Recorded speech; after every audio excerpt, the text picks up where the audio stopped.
So we come to the second section of Acts chapter 10. So an angel has appeared to Cornelius and told him to send for Peter. And now Peter's going to get the message on his end. And let's look at the Greek, shall we? Some interesting Greek.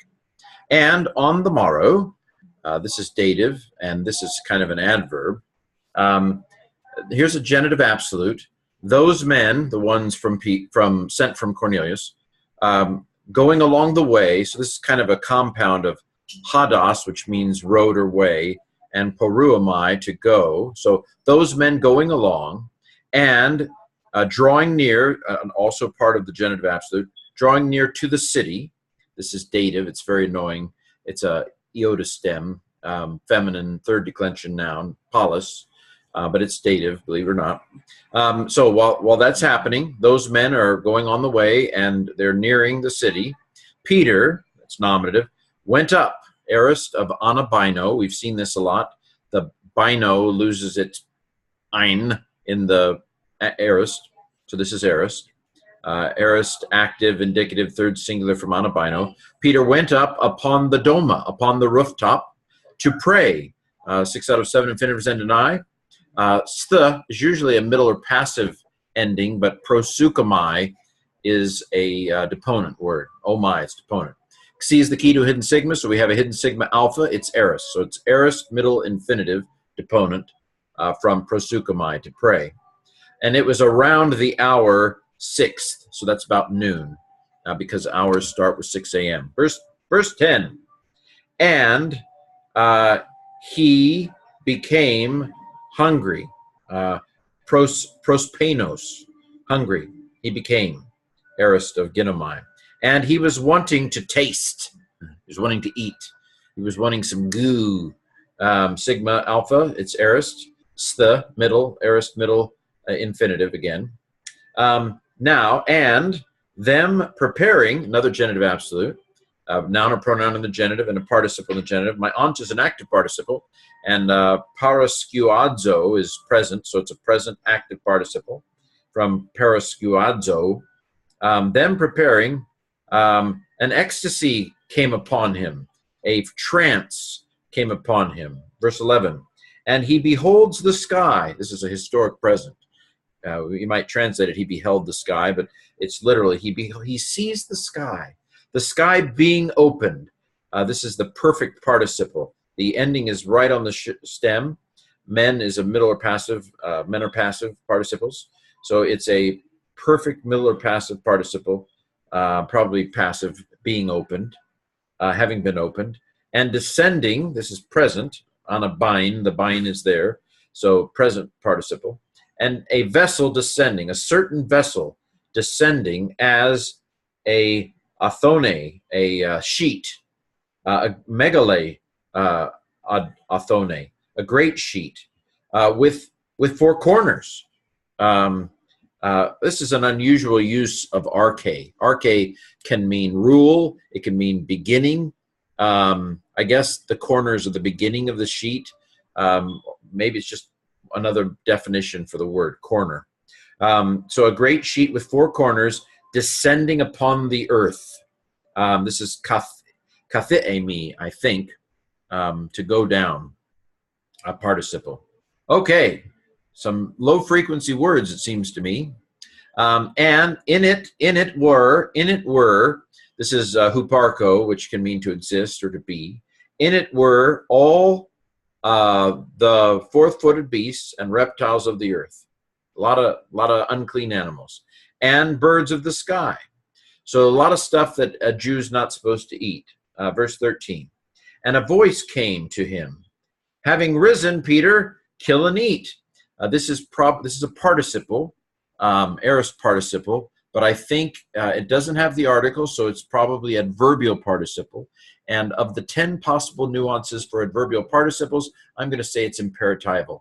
Rise, Peter, kill and eat. Thusan, this is an aorist, active, imperative, second singular.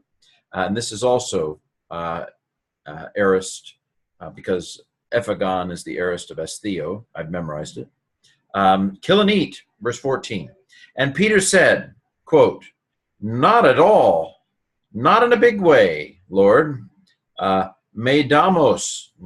No, no, no, no way. Big no. No, Lord, because never did I eat anything common and unclean. And this is a very understandable, you could wonder, am I being tested here? I'm supposed to say no, right? That's what Leviticus says to say no. I'm going to say no. Yes, I'm going to say no.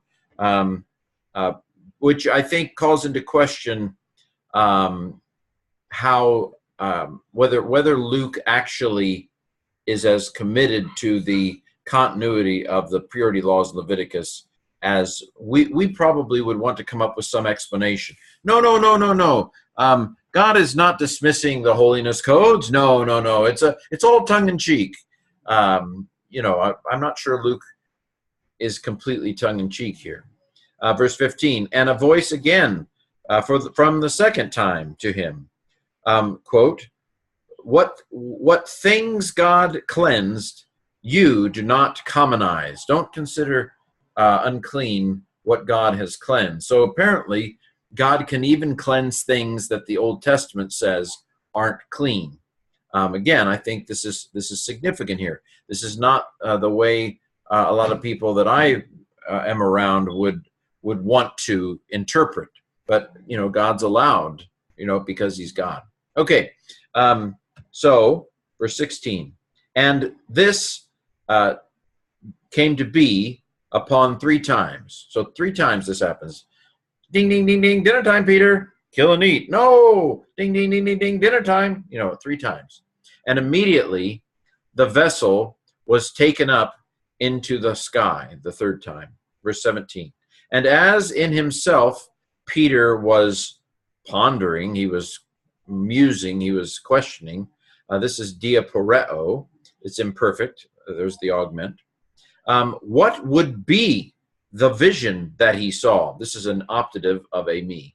What would this be? Potential optative. The on little bomb tells us that something really contingent is going on here. This is the interrogative pronoun. The vision that he saw, relative clause. Behold, the men, the having been sent men by Cornelius, they were having inquired. This is a sigma alpha, so it's aorist. It's an aorist active participle from dierotao. They were having inquired the house of Simon, probably Simon the tanner, I think here, because it's not Simon Peter's house, right? They stood episteme upon the gate, verse 18, and having sounded, they asked if Simon, the one being called Peter, in there is being lodged, is being hosted. Okay? Saw that word xenidzo yesterday, or it could be xenidzo. Yeah, xenidzo. Okay, so final verses for today. And here's a genitive absolute. Noun in the genitive, Peter.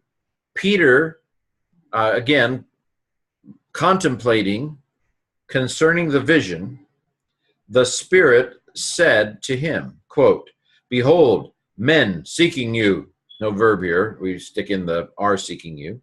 Verse 20, but rise, go down, and go with them, doubting nothing. Don't hesitate, okay?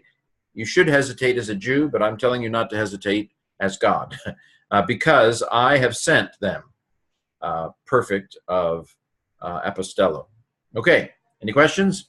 Post them on YouTube, and we will see if we can answer them. And of course, tomorrow, Peter will meet Cornelius in our verses for the 3rd day of this week.